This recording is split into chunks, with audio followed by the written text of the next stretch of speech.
Hi అండి, శ్రీస్ కిచెన్కి స్వాగతం. నేను మీ ఉషని. ఈరోజు ఉసిరికాయ ఆవకాయ చేశానండి. టేస్ట్ అయితే చాలా చాలా బాగుంటుందండి. ఈ ఉసిరికాయల వల్ల మనకి ఎన్నో హెల్త్ బెనిఫిట్స్ ఉన్నాయండి. ఇందులో సి విటమిన్ చాలా పుష్కలంగా ఉంటుంది. ఇది యాంటీ ఏజింగ్గా కూడా పనిచేస్తుంది. ఇందులో వ్యాధి నిరోధక శక్తి చాలా అధికంగా ఉంటుందండి. షుగర్ ఉన్న వాళ్ళు తీసుకుంటే ఇది చాలా చాలా మంచిదండి. ఇందులో ఐరన్, కాల్షియం అధికంగా ఉంటాయి. అందుకని ఇది హెయిర్కి, స్కిన్కి, కళ్ళకి చాలా మంచిది. జుట్టు రావడం కూడా తగ్గుతుందండి. ఇది బ్లడ్ సర్క్యులేషన్ బాగా ఉంటుంది తీసుకుంటే కనుక ఉసిరికాయల వల్ల. దీనివల్ల హార్ట్ ప్రాబ్లమ్స్ కూడా తగ్గుతాయి. ఇమ్యూనిటీ పవర్ కూడా పెరుగుతుంది. మనకి బ్యాడ్ కొలెస్ట్రాల్ కూడా తగ్గిపోతుంది. ఈ ఉసిరికాయ విలువ తెలిసిన మన పెద్దవాళ్ళు కార్తీక మాసంలో ఈ ఉసిరి చెట్టును ఒక దైవంలాగా పూజ చేసేవాళ్ళు. ఇన్ని హెల్త్ బెనిఫిట్స్ ఉన్నాయి. ఉసిరికాయలని మనం రోజు ఒకటన్నా తీసుకుంటే మంచిది మన ఆరోగ్యానికి. ఇలా ఉసిరికాయ ఆవకాయ రూపంలోనే కాకుండా మీకు వీలైనట్టుగా ఏదో ఒక రూపంలో తీసుకోండి. ఉసిరికాయలతో నేను ఆమ్లా క్యాండీ చేశానండి. అది నా ఛానల్లో వీడియో పెట్టాను నేను. మీకు ఎవరికైనా ఇంట్రెస్ట్ ఉంటే తప్పకుండా చూడండి. ఈ ఉసిరికాయ ఆవకాయ ఎలా చేశానో ప్రాసెస్ అంటే మీరు ఈ వీడియోలో చూసేయండి. నేను ఉసిరికాయ ఆవకాయ పెట్టడానికి ఇలా రాసి ఉసిరికాయలు తీసుకొచ్చానండి. ఒక 1/2 kg. ఇవైతే బాగుంటాయి ఆవకాయకి, అందుకని ఇవి తీసుకొచ్చాను. ఇవి శుభ్రంగా మనం కడిగేసేసుకుని ఒక 2 సార్లు తుడిచేసుకోవాలి. ఇలా శుభ్రంగా కడిగేసేసి ఒక జల్లెడలో వేసేయండి. ఇవి చక్కగా ఆరిపోయిన తర్వాత ముందు వీటిని ఒక క్లాత్ పెట్టి ఇలా తుడిచేసేయండి. ఎక్కడ తడి అనేది లేకుండా నీట్గా తుడిచేసేయండి.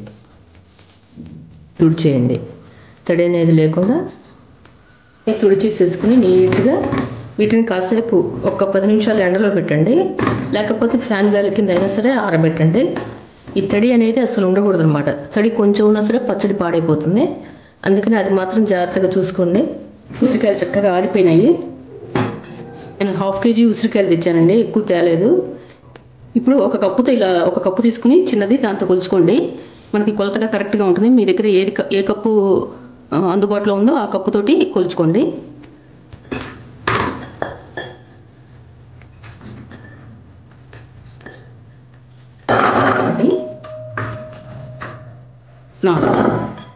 మనకి 4 కప్పులు అయినాయి కదా. ఇలా ఒక కప్పు చింతపండు తీసుకోవాలి. 4 కప్పులు ఉసిరికాయలు అయితే 1 కప్పు చింతపండు. ఇది చక్కగా మనం ఈ పీచులు, ఈ గింజలు ఏం లేకుండా మనం శుభ్రం చేసి పెట్టుకోవాలి ముందుగానే. ఇదిగోండి, దీన్ని ఒకసారి శుభ్రంగా మనం కడిగేసుకుందాము. ఇలా విడదీయండి, అంత ముక్కలు ముక్కలుగా చేసుకోండి. అప్పుడు మనకి బాగుంటుంది. దీన్ని ఒకసారి శుభ్రంగా కడిగేద్దాం. ఇదిగోండి, ఇలా శుభ్రంగా కడిగేసేసి ఒకసారి ఇందులో కొంచెం నీళ్ళు పోసేసి మనం ఉడకపెట్టేసుకుందాం స్టవ్ మీద. ఇలా స్టవ్ మీద పెట్టేసుకుని ఈ గిన్నె ఇది బాగా ఈ నీళ్లు మరిగే వరకు మనం ఉడకపెట్టుకోవాలి. ఇదిగోండి, చూసారా, ఇది బాగా మరుగుతుంది. ఇలా మరుగుతున్నప్పుడు ఇంకా తీసి పక్కన పెట్టేద్దాం. ఇప్పుడు ఈ ఉసిరికాయలు ఉన్నాయి కదండి, వీటిని చుట్టూ ఊరికి ఒక 4 ఘాట్లు పెట్టుకోండి. ఇలా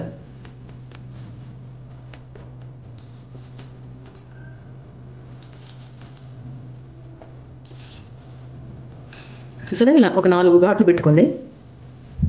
ఇలా ఘాట్లు పెట్టుకుంటే మనకి చక్కగా ఈ ఉప్పు కారాలు అనేవి దీనికి బాగా పడుతుంది అనమాట. ఈ పైన గీతలు ఉంటాయి కదా, ఈ గీతల మీద ఇలా పెట్టేసి మీకు కావాలనుకుంటే ఈ గీతలన్నిటి మీద పెట్టుకోండి. కాకపోతే మరీ మెత్తబడిపోయి ఊడిపోతాయి. అందుకని 4 ఘాట్లు చాలు. ఈ విధంగా అన్నీ కట్ చేసేసుకోవాలి చక్కగా. వీటిని ఇప్పుడు మనం ఆయిల్లో వేయించేసుకుందాం. ఉసిరికాయలు మనకి 4 కప్పులు అయినాయి కదండి. దీంతో ఇదే కప్పుతో మనం ఆయిల్ కూడా 4 కప్పులు తీసుకోవాలి. ఉసిరికాయలు ఎన్ని అయినాయో అన్నే కప్పులు ఆయిల్ కూడా తీసుకోవాలి. ఇప్పుడు ఒక 2 కప్పులు ఆయిల్ వేసుకుని మనం ఈ ఉసిరికాయలు వేయించుకుందాం. ఈ వేరుశనగ నూనె అండి నేను తీసుకున్నది. వేరుశనగ నూనె కానీ నువ్వు పప్పు నూనె కానీ తీసుకోవాలి మనం ఈ పచ్చళ్ళు పెట్టుకోవడానికి. ఎప్పుడైనా ఈ వేరుశనగ నూనె తీసుకున్నాను నేను. చాలా బాగుంటాయి, ఈ రెండే బాగుంటాయి. కొంచెం కొంచెం వేసుకుని మనం వేయించేసుకుందాం.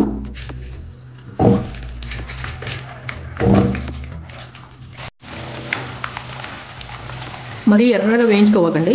కొంచెం గోల్డ్ కలర్ రాగానే తీసేసేయాలి. ఎందుకంటే మరీ ఎర్రగా వేయిస్తే కాయ పచ్చళ్ళు ఎక్కువ రోజులు ఉండదు, గట్టిగా ఊరికి మెత్తగా అయిపోతుంది అన్నమాట. ఇప్పుడు కొంచెం సిమ్లో పెట్టుకోండి, మరీ తొందరగా పైన కాలిపోతాయి.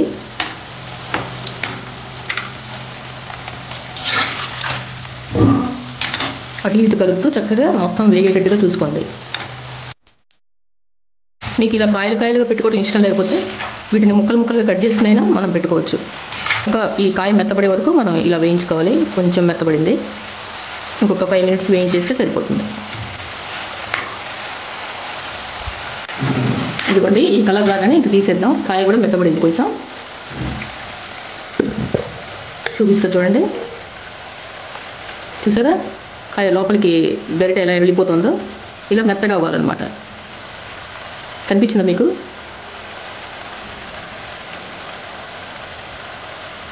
చూడండి, ఇప్పుడు చూపిస్తాను.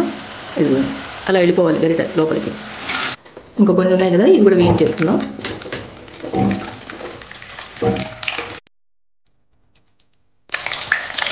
చూసారా తేడా? వేసినప్పుడు ఏ కలర్లో ఉన్నాయి, మనం వేయించుకున్న తర్వాత ఏ కలర్లో వచ్చాయి. చూసారా, ఈ కలర్లోకి రాగానే మనం తీసేయాలన్నమాట. ఈ ఉసిరికాయలు అనేవి తొందరగా నల్లపడతాయి. ఎంత మనం ఈ పచ్చడి ఫ్రిడ్జ్లో పెట్టుకున్నా కూడా కొంచెం కలర్ మారుతుంది. అందుకని నేను 1/2 kg పెట్టుకుంటున్నాను. మరి ఎక్కువ రోజులు నిలవ ఉన్నా కూడా మనకి మంచిది కాదు కదా. ఇంకా మనం చాలా పచ్చళ్ళు పెట్టుకుంటాం. ఆవకాయ ఏంటి, మాగాయ ఏంటి, చింతకాయ అవన్నీ పెట్టుకుంటాం కదా. పండు మిరపకాయ, టమోటా పచ్చళ్ళు, ఇట్లా అన్నీ పెట్టుకుంటూ ఉంటాం కదా. అందుకని అన్నీ కొంచెం పెట్టుకుంటే సరిపోతుంది. ఇవి కూడా చక్కగా వేగిపోయినాయండి. తీసేద్దాక స్టవ్ ఆఫ్ చేసేద్దాం. ఇవి చల్లారే వరకు పక్కన పెట్టేద్దామండి. ఇప్పుడు ఈ చింతపండు గుజ్జు మనం ఉడకపెట్టుకున్నాం కదా, ఇది చల్లారిపోయింది. ఇది ఇప్పుడు మనం తయారు చేసుకుందాం. చక్కగా గుజ్జు తీసేసుకుందాం. ఎక్కువ నీళ్ళు పోసుకోవకండి ఈ చింతపండు రసంలో, మళ్ళీ మనకి ఉడకపెట్టుకోవడానికి టైం పడుతుంది.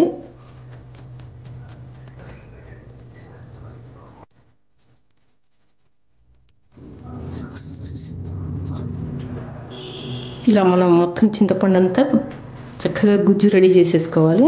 మొత్తం పిసికేసేసి స్టవ్ వెలిగించుకుని ఒక కడాయి పెట్టేసుకుని మనం 2 స్పూన్లు మెంతులు వేసుకుని వేయించేసుకుందాం.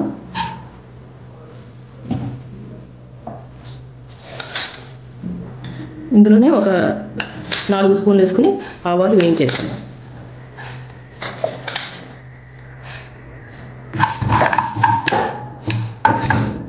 చక్కగా దగ్గరే ఉంది వేయించుకోండి, దూరగా మాడిపోకుండా. మాడిపోతే మళ్ళీ పచ్చడి అంతా టేస్ట్ పోతుంది. ఇదిగోండి, ఇవి వేగిపోయినాయి చక్కగా. సరే, చిటపట్లాడుతున్నాయి. ఇంకా తీసేద్దాం. వెంటనే వేరే ప్లేట్లోకి తీసేసుకుందాం. స్టవ్ ఆఫ్ చేసేస్తున్నాను. ఇంకా చింతపండు గుజ్జుని ఉడకబెట్టేసుకుందాం. మనం 2 కప్పుల నూనెలో ఉసిరికాయలు వేయించుకున్నాం కదా, ఆ నూనె అట్లాగే ఉంచుకుందాం తాలింపు పెట్టుకోవడానికి. ఇప్పుడు ఇంకో కప్పుకి కొంచెం తక్కువగా అనమాట ఇది ఇందులో పోస్తున్నాను. ఈ చింతపండు గుజ్జు మనం ఉడకబెట్టుకుందాం. ఇందులో ఆయిల్ హీట్ ఎక్కిన తర్వాత కొంచెం మనం ఇంగు వేసుకుందాం. ఇంగు వేసుకుంటే చింతపండు గుజ్జు మంచి వాసనతో ఉంటుంది. ఇది కొంచెం హైలో పెట్టుకోండి, తొందరగా దగ్గరకు వస్తుంది. మరీ హైలో పెట్టుకోకుండా కొంచెం మీడియం టు హై ఫ్లేమ్లో మార్చుకుంటూ దగ్గరే ఉండి చూసుకోండి. పైన చూసారా కొత్త మనం ఉడుకుతుంది, మన మీద పడుతుంది. దగ్గరగా నుంచుంటే కొంచెం దూరంగా నుంచుని ఉడకబెట్టుకోండి. ఈ మాత్రం ఉడికితే చాలు. ఇంకా ఆఫ్ చేసేద్దాం. మరీ గట్టిగా అయిందనుకోండి, మనం ఉప్పు కారాలు అన్నీ వేసేసరికి గట్టిగా అయిపోతుంది. ఇంకా అందుకని ఇంకా తీసేద్దాం. ఈ సైడ్స్ చూసారా ఆయిల్ కూడా సపరేట్ అవుతుంది. స్టవ్ ఆఫ్ చేసేస్తాను. ఇవ్వండి, ఇవి చక్కగా చల్లారిపోయినాయి కదా, ఇవి మనం ఇప్పుడు గ్రైండ్ చేసేసుకుందాం. ఇవ్వండి, ఇలా చక్కగా గ్రైండ్ చేసేసుకోవాలి మెత్తగా. ఉసిరికాయలు వేయించుకున్నాం కదా, అదే బాండి పెట్టేసేసుకోవాలి స్టవ్ మీద. ఈ ఆయిల్లోనే మనం తాలింపు వేసేసుకుందాం. ఇందులో కొంచెం పచ్చిశనగపప్పు, కొంచెం మినపప్పు, ఆవాలు.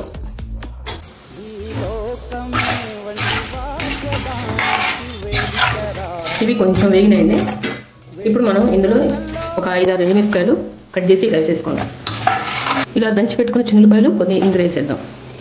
చక్కగా ఈ తాలింపు చక్కగా మంచి వాసన వస్తూ చక్కగా దూరంగా వేయించుకోండి. చట్నీ టేస్ట్ అంటే ఈ తాలింపులోనే ఉంటుంది. ఇది కొంచెం వేగిన తర్వాత చూసారా పప్పులన్నీ కొంచెం వేగినాయి, చిన్నులపాయలు కూడా కొంచెం వేగినాయి చూసారా చక్కగా. ఇప్పుడు ఈ ఇంగువ కొంచెం వేసుకోండి ఇందులో. ఇది మాత్రం మర్చిపోకుండా వేసుకోండి. ఇంగువ కొంచెం వేసుకుందాం ఇందులో.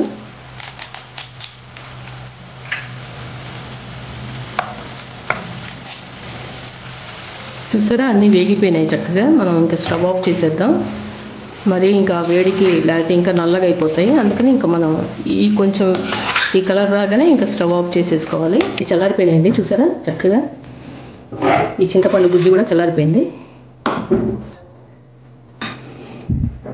ఇప్పుడు ఈ ఉసిరికాయలు 4 కప్పులు అయినాయి కదండి. 4 కప్పులకి 1 కప్పు సాల్ట్ వేసుకోవాలి మనం. ఇదిగోండి సాల్ట్ వేసేస్తున్నాను. ఇదిగోండి నేను 3 మ్యాంగోస్ కారమే వాడతాను ఇప్పుడు. ఇది బాగుంటుంది. ఇప్పుడు మనం దీంతో 4 కప్పులు ఉసిరికాయలకి కారం మనం 2 కప్పులు వేసుకోవాలి. 1 ఇదిగోండి 2 పెట్టుకున్నాం కదా మెంతులు ఆవాలు పొడి, ఇది ఇందులో వేసేసుకుందాం. ఈ చింతపండు గుజ్జింది కదా ఇది కూడా ఇందులో వేసేసేద్దాం. ఇప్పుడు మనం ఇలా కొంచెం పచ్చిగా దంచి పెట్టుకున్నా ఈ చిన్న ఉల్లిపాయలు ఇందులో వేసేసుకోవాలి. ఇలా పచ్చి వేసుకుంటే బాగుంటాయి, అందుకని ఇలా కొన్ని వేసుకోండి. ఇప్పుడు ఇవన్నీ చక్కగా కలిపేద్దాం, చేతితోనే కలిపేద్దాం. మనం ఇప్పటికి 2 కప్పులు తాలింపుకి పెట్టుకున్నాం కదండి. ఈ ఉసిరికాయలు వేయించుకుని అందులోనే మనం తాలింపు పెట్టుకున్నాం 2 కప్పులు. 1 కప్పుకి కొంచెం తక్కువ ఈ చింతపండు గుజ్జులో వేసుకున్నాం. ఇదిగోండి 1 కప్పు ఇది వెచ్చబెట్టి నేను చల్లార్చి ఉంచాను. ఇది ఇందులో కలిపేసేద్దాం.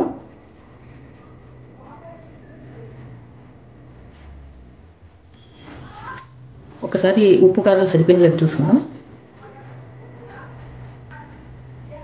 సూపర్ అండి, భలే ఉంది.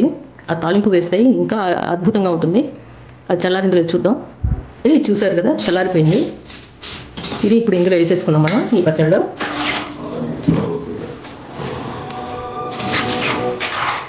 ఒక డబ్బాకి పెట్టేసుకుందాం మనం.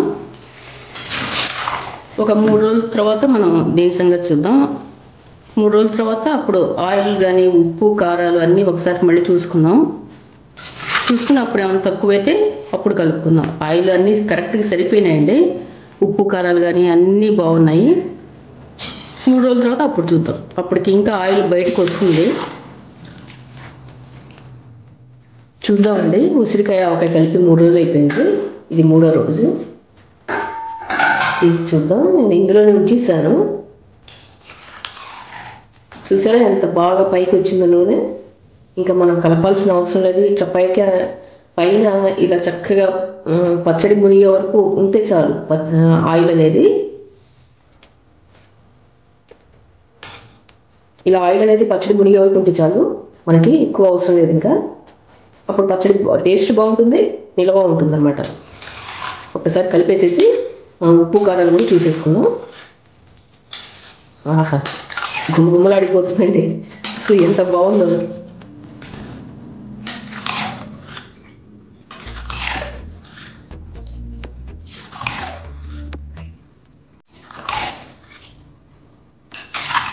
చూసారా ఇట్లా లూజ్గా ఇట్లా ఉంటే చాలు మనం రైస్లో కలుపుకోవడానికి.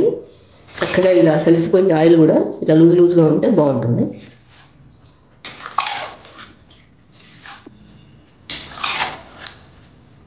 టేస్ట్ చూద్దామండి ఇప్పుడు అన్నీ సరిపోయినాయి లేదు.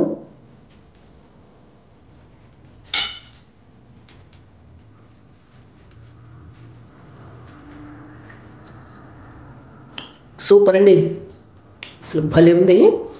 అసలు వెంటనే ముందు అన్నంలో కలిపేసుకుని టేస్ట్ చూడాలి, అంత బాగుంది. దీన్ని వేరే డబ్బాలోకి పెట్టేసుకుందాం. చక్కగా మాగిపోయింది. రైస్లో కూడా కలుపుకొని తినేయచ్చు ఇప్పుడు. ఇంకా ఉప్పు కారాలు అన్నీ చక్కగా సరిపోయినాయండి, చాలా బాగుంది.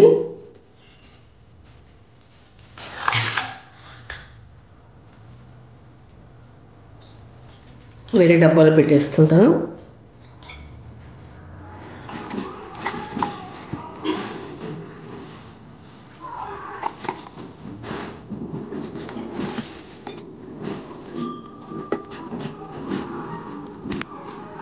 ఇంతేనండి, ఉసిరికాయ ఆవకాయ పెట్టడం అయిపోయింది. టేస్ట్ అయితే అసలు చాలా బాగుందండి, అదిరిపోయింది అసలు. ఇది సంవత్సరం పొడుగుతో నిలువ ఉంటుందండి, ఏం పాడవదు. ఫ్రిడ్జ్లో పెట్టుకుంటే ఇంకా ఫ్రెష్గా చక్కగా ఉంటుంది. ఉసిరికాయల సీజన్ కూడా అయిపోవచ్చింది కదా, మీరు కూడా తొందరగా తెచ్చేసుకుని చక్కగా ఉసిరికాయ ఆవకాయ పెట్టేసుకోండి. మీరు కూడా నేను చెప్పినట్లు ట్రై చేయండి. ట్రై చేసి ఎలా వచ్చిందో నాకు కమెంట్ సెక్షన్లో కమెంట్ చేయండి. ఈ వీడియో మీకు నచ్చినట్లయితే లైక్ చేయండి, షేర్ చేయండి మీ ఫ్రెండ్స్ అందరికీ, రిలేటివ్స్ అందరికీ. కొత్తగా నా ఛానల్ ఏమైనా చూస్తున్నట్లయితే తప్పకుండా సబ్స్క్రైబ్ చేసుకోండి. మరిన్ని వీడియోస్ కోసం నా ఛానల్ సబ్స్క్రైబ్ చేసుకోండి. Thanks for watching. బాయ్ అండి. ఇప్పుడు ఈ వేడి అన్నంలో నేను ఈ పచ్చడి వేసుకుని నేను కలుపుకుని తిని మీకు చెప్తా ఉండండి టేస్ట్. ఇలా బౌల్లో కలుపుకొని తింటే అసలు భలే ఉంటుందండి. ఎందుకునో మరి టేస్ట్ చాలా బాగుంటుంది.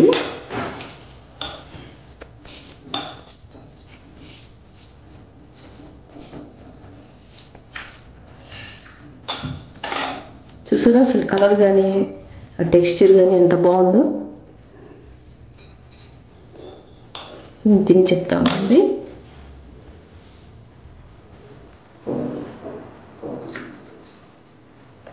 అసలు అద్దరిపోయిందండి. అసలు భలే ఉంది.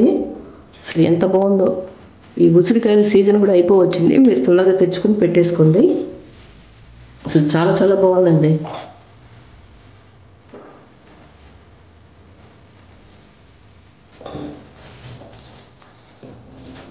నెయ్యి కూడా అవసరం లేదండి.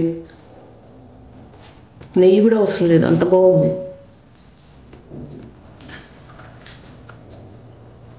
ఉప్పు కారాలు అన్నీ పులుపు అన్నీ చక్కగా సరిపోయినాయి. ఆ తాలింపు ఫ్లేవర్ కానీ అసలు అదిరిపోయిందండి.